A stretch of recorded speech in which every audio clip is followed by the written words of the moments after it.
Hey guys, welcome back to the channel. In this tech tutorial video, we're going to explain how you can insert a divider into your pages you create on Microsoft Loop. So let us dive into this. Alright guys, so let me head over to the example page here and scroll to the very bottom. What you want to do next is start a new command by clicking into the text field, press enter if needed, to skip to the next line and enter the command / and then divider.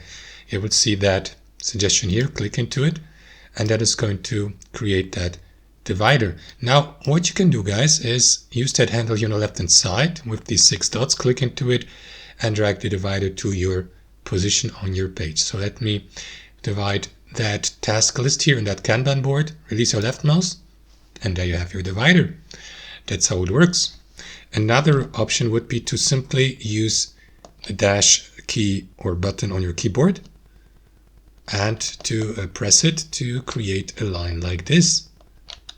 If you prefer, for example, or it's not exactly a dotted line, but you know what I mean.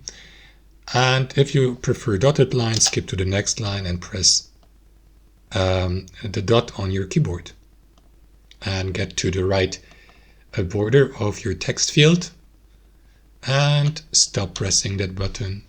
And option number 3 would be to simply press the dash button or underline button on your keyboard 2 or 3 times and then simply press enter.